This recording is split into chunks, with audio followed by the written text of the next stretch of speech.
If you know what it's like to be a mom, then you know what it's like to be down and to do whatever it takes to make your family and your children safe and comfortable.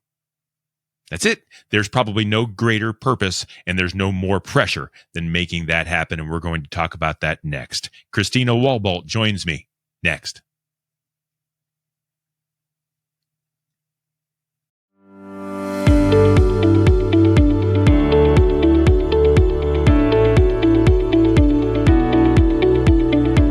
And the heat is on. Let's get cooking. This is Purpose Under Pressure. We're sharing stories, kind of what drives us, why we're here, why we get up in the morning, swing our feet out of bed, put them on the floor and go make things happen, and the challenges that come along to knock us off our path. And that's what this show is about. If you like this enough to listen or watch, can you do me a favor? Maybe hit that follow button, subscribe, tell a friend. We want everyone to know that this is happening. I want to motivate and inspire others as well. And your help with that is appreciated. So go ahead and hit that button and let people know that this is worth a listen. Purpose Under Pressure is brought to you in partnership with Sandler by the Ruby Group, serving sales professionals nationwide from their Akron and Columbus, Ohio, and Jacksonville, Florida locations, which sounds really good right about now. Selling is an art, and it's at the heart of everything you do in the business world. So do it on purpose, do it right. Get in touch with Sandler by the Ruby Group. Check them out online at therubygroup.sandler.com. The show today is all about something that a lot of people understand, and that is big time pressure at home, big time pressure on the job, and big time pressure personally. We are all trying to make things happen for ourselves and for our families, and it's not easy. And that's what we're going to talk about today with Christina Walbolt. She is the owner of Recademy Real Estate Coaching. She's a coach and an investor herself, doing flipping and managing properties and things like that to get ahead and get things going for her family. She's a serial entrepreneur, including owning the new company Affordable Cabinet Refacing. She's a mom. She's an Amazon best-selling author of Wake Up Wealthy. I'm telling you, folks, she's got it going on. She's got a lot of irons in the fire, and she's going to talk about it today on Purpose Under Pressure. Christina Walbolt, welcome to the show. Thank you. Thanks so much, Brian. That's an awesome intro. Thank you for having me today. It's only an awesome intro because you're doing a lot of awesome things. Did you know you were doing that many things? You just make it sound so much better. I have to say, I love it. Nowhere in there does it say sleep a lot or, take a lot of breaks or watch Netflix. I mean, you are getting it done. And so, it's funny. This world is changing so fast. And it used to be we'd wake up in the morning, we'd go to school, we'd get a degree, we'd go to a career. But today we can make it ourselves. We can make up our own paths and our own plans. And I think that's what you're doing. And I'm interested. Let's start right here at the top. What is your purpose? Why do you stay so busy? What are you trying to accomplish in this life? Yeah, so it's going to start off sounding a little cliche, but I'll kind of go a little further and explain it. But I do what I do because of my kids, because of my family. I do it for my family. To go a little bit further, I'll go back, a little further in my life. And I had a moment when I had my 3-year-old daughter at home. Yeah, about 3 years old and a newborn. And I had a hard time paying my bills. Mm-hmm. Couldn't. Been there. Yeah, couldn't keep every utility on every month. Every month it was kind of, which utility is going to be shut off this month because I can't pay it.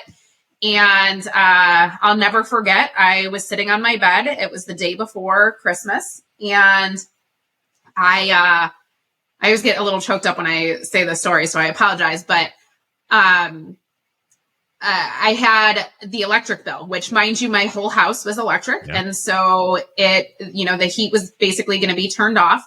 And I'm begging the lady on the phone, like, please don't turn it off. It's about to be Christmas. And she's like, you're so far behind. I have no choice. And I begged and begged and begged. And I said, I have a newborn at home. I can't, and somehow this woman, obviously felt sympathetic towards me. And she said, listen, I'm putting it in here. You've got to call the day after Christmas, 8 a.m. sharp. You've got to pay the entire bill. If you don't have the money, then it's going to be turned off. And I remember getting off the phone, tears in my eyes, looking down at my newborn and my 3-year-old. And I vowed that day that would never, ever happen again. Nothing even close to that. And from that moment, it's never happened again. I have always done whatever I have to in order to put food on the table, to pay all of the utilities, to make sure that they are well taken care of.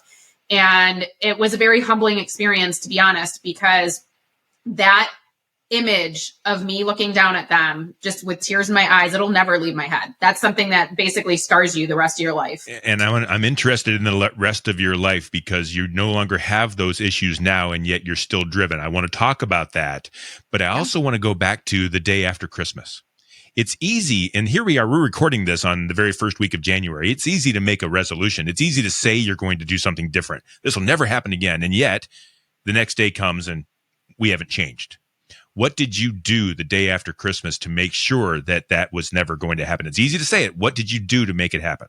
I mean, honestly, Brian, it was kind of like hitting rock bottom, right? Like it's either going to happen and I'm going to change my kid's life and, and make sure that they've got the future that I always wanted for them. You know, as a parent, you always think, oh, I'm going to do this for my kids. I'm going to do that for them. They're going to grow up and have this great life. And it's like, it's a do or die moment. You either do it and you change every little thing about you, or you don't. And to be honest, it wasn't even, don't get me wrong. We enjoyed Christmas and everything with our extended family and whatnot. But I mean, I already had the wheels turning. Okay. To be honest, the way that I built my business, it was solely on social media and networking. So instead of just saying like, okay, I just had a baby and it's okay, I can just, take time off. No, like that was it. Literally it broke me. And so I literally went and I found all the networking groups I could find. I went to social media.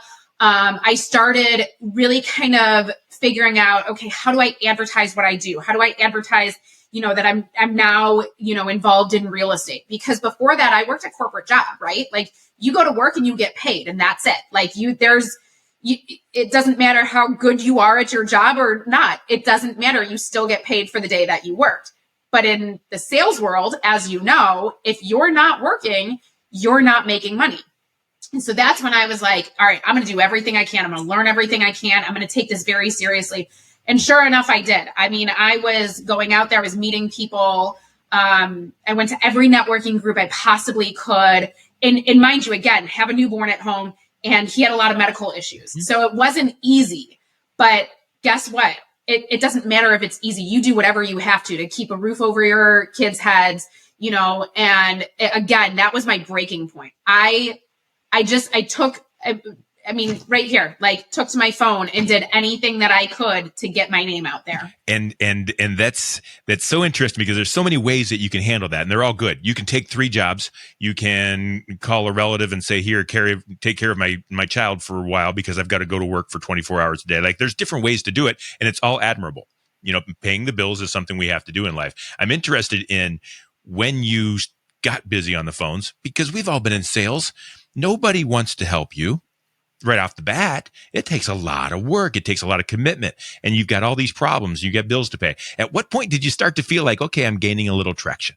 Something's happening here that I'm going to follow up on and build. Yep.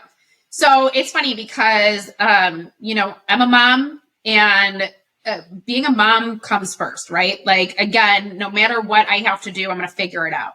So here I took my newborn with me to the office. One thing that I will say, and look, I've owned my own businesses for 8 years. And, one of the struggles that I deal with is that I work a lot on my own. And so sometimes it gets lonely, and sometimes you're like, oh, okay, like I can slack off because nobody else is there. Like there's no accountability. There's none of this, And the one thing that I will say is there's nothing like going into an office and interacting with people. Right. And so I knew I had to do that. I knew I had to be around other people. So took my son in his carrier, took him every single day with me into the office. And I dialed in hard. Like I remember cold calling, and I cold called for years. Yeah. And now people are like, oh, do you still cold call? I'm like, no, I hate it. I did it for years though. And it was, I would say about Geez. So that incident happened, obviously, Christmas. So that was December. Yeah. May of the following year was when I had one of my biggest deals yet. And that was, it gave me the confidence that I needed to move forward. And that's when I really, so we're talking 6 months. So 6 months later is when I was like, bam, like I knew that I was destined to do better things. I knew that I could do better things. Yeah. And that the work was finally paying off. Just a real quick question. Did that deal come from cold calling efforts? It came from, so at the time we did, I mean, I still do it in the real estate business, but we'll send letters out. Yeah. Letters or postcards. It's proactive so it activity. Did come from that. Yeah. So proactive activity. The question I have, let's do a little sales training here, because cold calling before Christmas and cold calling after Christmas sounds very different. It sounds like one of them is something you had to do, and one of them is something on purpose. And I'm wondering if you can share a little bit about how cold calling on purpose changes the success level compared to just cold calling because you just have to do it. So, I mean, there's kind of two sides to it. One is, again, it's kind of that do or die. Like, got to get it done. Look, if you're not willing to put in the work, then yeah, you're going to still be in the same exact position you're in right now. So for me, it was, don't get me wrong. Again, not a fan of cold calling. No one liked a lot of angry people. Oh yeah, it sucks. No one wants to do cold calling. But the way that I started to look at it was every new call I made, every new person I talked to was an opportunity. Yes, sir. Yes, ma'am. Instead of it being, oh my gosh, I have to do this. It's so daunting. It was kind of like, okay, I started playing games, right? Like, okay, how long can I keep this person on the phone? Yep. And in sales, this, like I was always told you get 3 no's before you finally, call it quits. So it was kind of like, okay, how many people can I get to that 3 no part before I get a yes? And so it was always, I was making up these games and like trying to have fun with it. And to be honest, the other thing was being in an office where other people were doing the same thing. It helped, right? Because you get off the call and you're like, oh, that one was really stressful. It was so difficult. And then you share the stories and it just made it better. Yeah. So yes, again, cold calling's not my favorite thing in the world, but it works. The hustle, the grind. I don't care if you're going to cold call, you're going to send letters, you're going to go, business to business, whatever you need to do for your business, that's what you got to do. And if you want to make it, there's no choice. Literally, you don't have a choice. Yep. You hustle, you grind until the point that you don't have to do that anymore. And you learned that, and you've been putting that forward in your business ever since, and in all the businesses that you're doing. And you've, like I said in the original bio of you've written books, but yet your purpose. So let's dive into this. Your purpose is as a mom to make sure that your kids never have to go through that kind of a thing again, and that you don't have to. I'm assuming that you're not doing that now. I'm assuming the bills are getting paid and you're doing just fine. Yep. What happens when you feel like you've had enough? I don't think you are ever going to get back to that spot where, like, you're a serial investor. You're going after it every day. Do you see what I'm asking here? You haven't quit just because you can now put the macaroni and cheese on the table. You keep going for more. What changed inside you along the way that allows you to still be a good mom, but also to go get more and more and more and more success after success? Well, obviously, Brian, it's that maternal instinct, like, kind of fight or flight thing. I've got to provide for them. If I don't provide for them, what's going to happen to them? And one of my lifelong goals since I was a little kid was I always wanted to be a mom. I knew that, right? Mm-hmm. And so as you're younger and you're growing up and you're like, okay, I know I want to be a mom. You don't realize what goes into being a mom until you become a mom. And that goes for any parent, right? And then now you find yourself trying to find solutions to things. So really, just trying to figure out, okay, well, how do I be a mom? How do I make money? How do I spend time with them and all of that? So again, I mentioned that I worked a corporate job for many years, and my daughter, I think, was about 1 when I left the corporate world. And the reason I left that was because of her. I thought, I don't want to miss anything anymore. I missed a lot of things. I missed her saying words. I missed her, crawling, things like that. I'm like, I don't want to miss this anymore. I want to be there for every little thing. And even in today's world right now, they're 9 and 6. And it's, what's funny to me is they say to me all the time, like, oh, we want you to come to this party at school. We want you to do this. We want, and it's like, if I miss one, it's the end of the world, and a lot of, I don't know how it is with other schools, but the schools, they get so many parents that want to volunteer that they have to do kind of like a lottery system. Right. So when I don't get picked, it's the end of the world. And it's like, it's funny to me because there's so many parents out there that want to be in my position where they're able to go and do everything with their kids, but they can't do it because of their job, something, their work. They've got to call off or request off. Sorry, not call off, but request off. And then their boss says no. I'm not in that position. The only reason I can't do it is because I'm being told no because, I didn't win the lottery.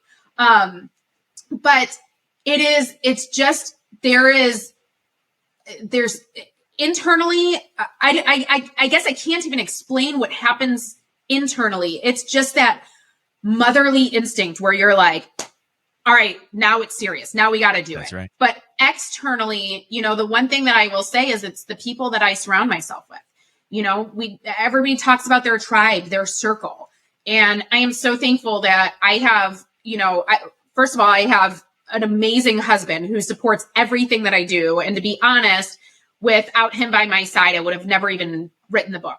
Like, just point blank, I would have never done it. But he supports me. He pushes me, he really drives me to be better. And so I've got him, but I've also got my circle. I've got my tribe. I surround myself with other business owners. I surround myself with people who have the same mindset as me, right? I'm not going to surround myself with those that have a negative mindset and don't want to better themselves.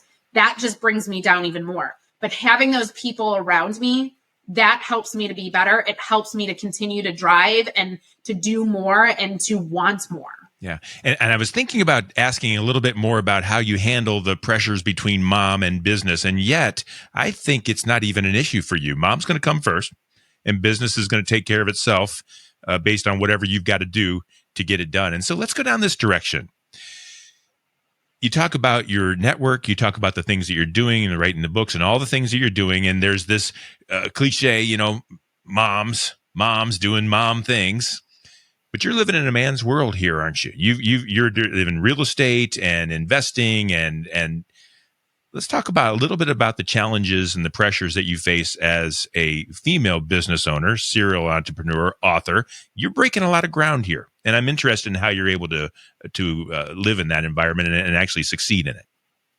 Yeah, it's definitely a different world, right? Again, coming from a corporate world, like I sat at a desk, I would mind my own business every day, and that was it. And so I didn't really, it's not that I didn't have struggles, but they definitely weren't the same type of struggles. Mm-hmm. And when I started investing in real estate, I tell this quick little story, but I'll never forget. I went to go look at a small apartment unit, and I see this woman running down the street to me, and she's like, "Are you here to look at this building?" I said, "Yeah." And she gives me the biggest hug, and she's like, "Oh my gosh, you have no idea." And I've never met this woman in my life. But she's like, "You have no idea. There's no women in this business, da, da, da." And I'm in my 20s. I'm like, okay, whatever, didn't understand it. And then as time went on, I was like, oh my gosh, that lady wasn't crazy after all. Yeah. Like, she's 100% right. We are some of the only women in this business. When I started my coaching group, I was the only woman. I mean, I remember looking around, I would have my monthly meetups and I'd be in a room literally full of men. Like, I was the only woman there, and it's because I ran the group. So it's so funny to me that, I had never experienced this, to be honest, in my life. And now it's like, there's a lot of things that happen with this too, right? Like, being a mom, first of all, when I started in all of this, I was pregnant. I was pregnant with my son. I had a little one at home. After I gave birth to my son, he had medical issues. I had medical issues. So it was like, even though I was not doing the best, I still had to work in order to earn my place. Mm-hmm. And, and again, I'll also never forget, there were a lot of things that I did that, for example, the company that I worked with, they would do deals all over Cleveland. All right. And without getting into too much, but basically we all kind of know some of the areas in Cleveland that are not so great. And so a lot of times I would end up going to East Cleveland by myself to go walk properties. Mm-hmm. And again, it was kind of one of those things that was like, all right, everybody in the company has to do this. It doesn't make me any different. And I was one of the only females. Yep. I'm no different.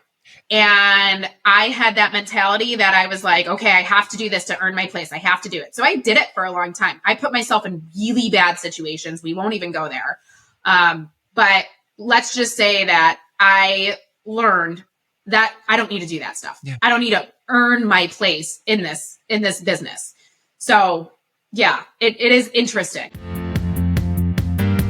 One of the biggest problems we have as managers and leaders is sometimes we're not focusing on leading and we end up doing it for our sales team. How do we coach our people to help them figure out what self-limiting belief that they have that's holding them back from achieving the levels of success that they know they're capable of? Help them flush out what we call their own head trash, that thing that's holding them back. So work with your team, lead by example, watch your team achieve greater levels of success, and watch your team grow, and more importantly, watch your company and your business grow.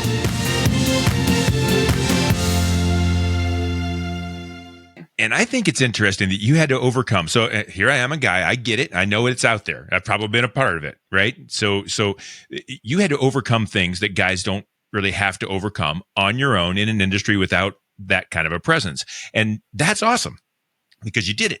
And which means you overcame something that other people haven't. Now you're in a room with a bunch of men as their coach. What's that like? What do you have to do to earn that guy's attention when he's looking at you going, what can she know? What do you have to do to overcome that? So, thankfully, again, I have a good tribe around me, and the whole reason I started coaching was because, my now husband and I were sitting at a table with a bunch of our friends, and, there were probably about 13 of us sitting there, and everybody's, drinking, eating, having a good time. And I'm staring at my phone and, doing some stuff on my phone. And a couple of the guys gave me some hard times, and they're like, what are you doing? Like, you're always on your phone. Doesn't it get annoying when you go out and you're always on your phone?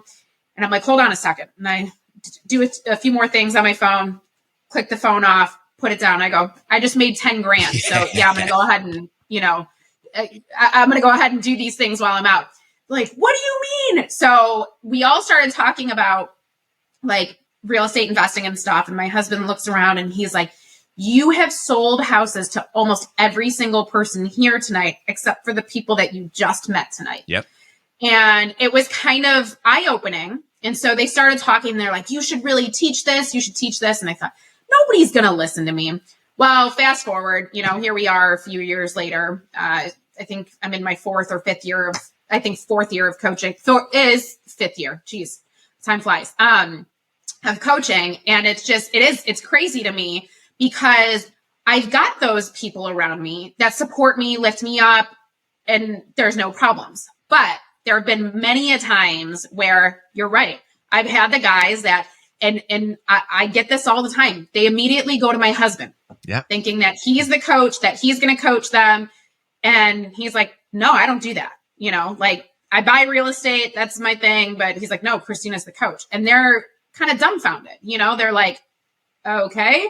So thankfully I haven't had too many people that have been too bad about it. But yeah, I've had my fair share of people being like, you're going to coach me. You're going to teach me. Like, how many deals have you done? And they'll start asking my stats and things like that. And I'll run it all off. And they're like, oh, okay. It kind of shuts them up. Yeah. So, and don't get me wrong, I have women that do the same thing too. Yeah. It's not just men by any means. I get a lot of women that, they're like, oh, well, what do you, how many deals have you done? How many houses do you own? That kind of thing. And it's like, I don't know. I don't see real estate as a competition. Never have. There's enough houses out there. There's enough investments to do, there's enough money for everybody to live very well. Yeah. Well, congratulations. Congratulations on overcoming some of those hurdles and getting that done and moving forward. I'm interested in, as a mom and as a business owner and as someone who wants to be successful at everything she does. What's next? What are the pressures and the hurdles that you can see coming up that you're going to have to ramp up to overcome so that they don't knock you off your path? I mean, the one thing is my daughter's about to be a teenager, so that's a major hurdle in itself. God bless you. I've been through it. But, honestly, it is one of the things that people say to me all the time, and it's just funny because it doesn't matter what the real estate market is like, but every single time someone talks to me, well, isn't it a bad time to buy real estate because, oh my gosh, prices are so high. Now it's, oh, isn't it a bad time to buy real estate because interest rates are so high? Oh, and every single time people have, the thing is, the people that think they're the experts are the people that have never done it before. So I get a lot of pushback about that. Oh, I can't buy real estate because of this, or I can't buy real estate because of that, and it's like, so that's one thing that I deal with, and it's trying to change people's mindsets. And unfortunately, the one thing that I've learned too is you're never going to change their mindset, right? Like, don't get me wrong. There are some people that they truly don't understand. They're going to say, oh, well, now is a really bad time to buy because the interest rates are so high. Yeah, but guess what? You're not married. Like, you're never married to the mortgage, right? You can always refinance, but you're married to that price that you bought that house for. So I would rather buy a house for a little bit less, have my interest rate higher, and then go back and refinance when the interest rates drop again, right?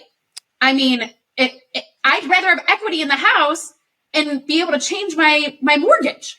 It just makes sense. So you're end running a supposedly bad market. You're seeing opportunities now where other people are missing out on some things. Is that kind of what your coaching is about? That's what you're helping people to understand and to accomplish?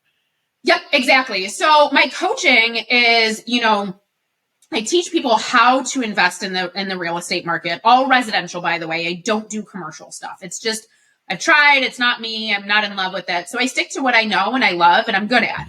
And, so I teach people, how to invest in the market. Well, what does that mean? It means how to find those deals because, a lot of times people just take to Zillow and they look at these deals and they see, oh, well, there's these houses for sale. I'm going to call a realtor and I'm going to go look at these houses. Well, what happens when there's a lot of people looking at a house, right? Now you're fighting in multiple offers. Yep. You're overpaying for the house. So if you're overpaying and you're paying the high interest rates, it's a lose-lose situation. That's right. So I teach people how to purchase the properties that don't even hit the market yet. I teach them how to find those. All right. I also teach them how to analyze the deal to make sure it's not a bad deal. You know how many people I've had come to me and they're like, oh yeah, I just bought this deal. Can you help me? Because I'm in over my head. And I look at the deal and I'm like, oh my gosh, you literally bought the house for more than what it's worth and you still have to put 30, 40 grand into it. Or you totally, underestimated your rehab budget. You said 10 grand and it's really 50. So, those are the kinds of things that I teach people. I teach them how not to make those mistakes. So, so I help with that. And I also help them to realize where opportunity lies. So again, I'm utilizing the interest rates right now because that's the number one pushback that I get, but you're not stuck with that interest rate forever. People have to remember that you are never stuck with that. You could refinance in a couple months. You could refinance in a couple years, whatever makes the most sense. But I also teach people how to negotiate because there's a lot of people that don't know how to negotiate when you're buying an investment property. Not everybody is out there because they need to sell their house and make top dollar on it. There are truly those people that need help.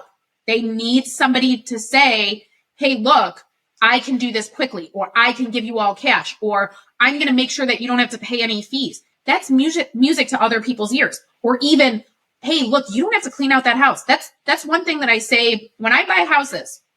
I deal with a lot of people that they're going through a hardship, right? And if I said, oh, you got to clear this house out, and let's say it's a hoarder house that they inherited, the last thing that they're going to want to do is go clean that house out and also pay for the dumpster and all of that. They can't do that. They don't have the money. They can't physically do it. So why make them do that? No, make it easy on them. Hey, look, I'm going to clean that house out. That's what I do. That's my job. Yeah. Like, I want to make sure that you're comfortable. You don't have to do any of this work. And that's the difference between a good investor and a bad investor. So why, real quickly, as we come to the close of the show, why do you teach people these things? These are secrets that the rich and famous know. And your book, Wake Up Wealthy, I think talks about it a little bit too. Why are you doing this when you could actually just go out and buy those houses and not tell everybody about it? What's the purpose here? Because where I started, where I came from, I didn't have anyone helping me do this, right? I had people that would give me little tidbits here and there, but to be honest, I made a lot of mistakes on my own. And I see what real estate investing has done for my family, myself, my life. You know, it's not just about the financial freedom. It's about the freedom of time. And I see all these other people, all these other parents, especially out there, that post and say, oh, I'm struggling here, or I need this, or I need that. And it's like, I was there. I was in their shoes. And if I can just show even a handful of people, if you really want to change your life, invest in real estate, right? And I can teach them. And this is not a scam. You can literally follow me on social media. You can see everything that I've done in the last 8 years and where I came from. And you can see that every piece of my life is on there. And I'm not there to try and scam people. I'm there to help people because it truly has changed my life. And I just want people to see that. I want people to see that they are in control of their future. They can completely change their lives. They can change the lives for their children. It is 100% doable. You just have to be you have to be willing to put in the work. Christina, if someone wanted to talk to you about that, or even about being a mom making it go in this world today, if someone wanted to reach out to you and talk, how would they do that? So the best way, because I have everything on there, is my website. It's just www.ChristinaWalbolt.com. Everything is on there. The links to my social media. You can email me. All my contact information's on there. And seriously, if there is somebody out there that really truly wants to do this and their only issue is that they don't have the money to do it, guys, you heard my story. You heard when I got started, I didn't have a dime in my pocket. Yep. I figured it out, and I will share those ways with you. Christina, you're an inspiration, and I thank you for sharing the story because I hear where you've come from. I've seen your growth over a few years. I've seen you work hard, and I see some success now, and I really do say congratulations, and I'm thrilled that you're sharing the steps with others so that they can live on purpose as well. And so thank you very much for sharing that story and so being so vulnerable and sharing stories about your past as well on our podcast today. Well, thank you so much, Brian, for having me. I've really enjoyed it. Yeah, me too. You're a good person. I like good people, and I think good people work hard to help other people, and that's what kind of this show is all about. So thank you to Christina Walbolt, owner of Recademy Real Estate Coaching Group, and our guest on Purpose Under Pressure. Brought to you this week by Sandler by the Ruby Group. Sellers are under pressure to perform. We talked a little bit about cold calling. Sandler, one of the things that they like to say is no one likes cold calling. No one likes to cold call. You just have to do it, or something like that. You don't have to like it. You just have to do it. That's the kind of thing that they will teach and train and how to do it right. So Sandler will help you to succeed on purpose. You'll find all past episodes of Purpose Under Pressure at brianmediastrategies.com/podcast and wherever you stream your podcasts. We do this every week, and we will see you next time on Purpose.